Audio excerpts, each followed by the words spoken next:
this stupid tweet that she sent out. I mentioned it before you came on, video rather. She posted a video on social media of protesters yelling at police in California, Colorado, Michigan, with the heading, "What would happen if protesters of color acted this way to the police?" End of quote. And your reaction was similar to mine, but you go first. Well, I just get so sick of all that. She was retweeted 16,000 times, including by talking heads on MSNBC. And, I mean, this is a big theme of my book, Mugs, setting back, hearing something completely crazy like that and say, oh, yeah, bullseye. Whoa, you got it. Standing ovation for that. And so, you know, I start thinking, Audra, I don't know how old you are. Were you at the Sharpsville massacre? What on earth are you talking about? And you think back, when was the last time any protesters, black, white, you know, anything in between, have been met with police violence? You have to go back to the 60s. There was the Kent State shooting, right, including the National Guard. Water hoses and dogs on civil rights protesters in the 60s, that sort of thing. That's right. But the last one was Selma 65 with black protesters. So I'm thinking we should really concentrate when making wild generalizations about the police on things that happen in our lifetimes. And not only that, the police studies have shown are more hesitant, more reluctant to use deadly force against black people than against whites or even Hispanic suspects. So imagine a bunch of cops teeing off on black people in broad daylight while everybody is watching. Are you smoking something? Oh, yes, absolutely true. Can you imagine? They're taking their lives, their careers into their hands if they're making a mistake here. Interestingly, I'm sure you know this, your listeners may not, when they've done studies of this, black cops are more likely to shoot black criminals faster, quicker. White cops hesitate, and sometimes it could cost them their lives. Right. And we know why they hesitate. Those are the cases the media talks about over and over again.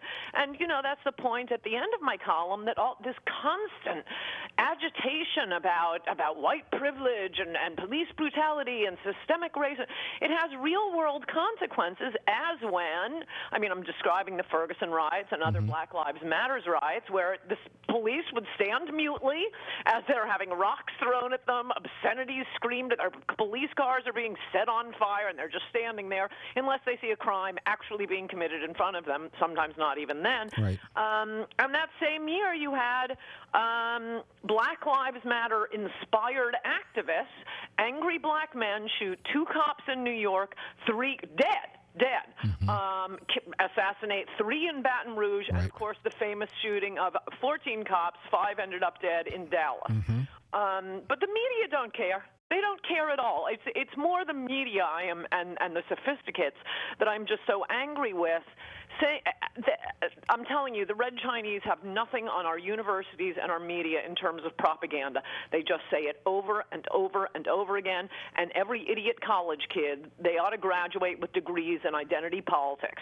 All you have to do is say, you know, white privilege, and everyone at the dinner party will sit back and admire your courage. My guest is Ann Coulter, and Heather McDonald of the Manhattan Institute said this, quote, "Contrary to the Black Lives Matter narrative, the police have much more to fear from black males than black males have to fear from the police. In 2015, a police officer was 18.5 times more likely to be killed by a black male than an unarmed black male was to be killed by a police officer," end of quote. Wow. If only the shutdown were over, I'd go around to bars and win bar bets on that. Also, you know, people like John Lott have talked about criminalization, commission, and victimization rates in the black community. And a young black man is 7 to 8 times more likely to be a victim of homicide than a young white man. A young white man, the number one cause of preventable death for a young white man is accidents, like car accidents. The number one cause of preventable death for a young black man is homicide. Almost always at the hands of another young black man. Yes. Where are the hearings? Where are the hearings? Where's Black Lives Matter? Where's Van Jones? Where's Don Lemon? Well, that's why, as per what I think you were indicating at the beginning of this, reading off Audra McDonald's background, as I always say, it's always the whitest person at the anti-racism meeting who's screaming the loudest. Yeah, and again, she had a privileged background, and she's been married twice. From what I can tell, both her her husbands have been white.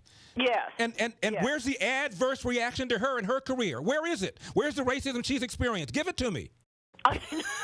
No, that's exactly right. And because I think, I mean, Heather McDonald is often going to black neighborhoods, talking to especially, elderly blacks who are afraid to go out in their neighborhoods. They love the police. Oh, no. It's the activists on college campuses and the ones showing up on the Bill Maher show and tweeting to be, retweeted by MSNBC. They're the ones who have no idea what life is really like in black neighborhoods.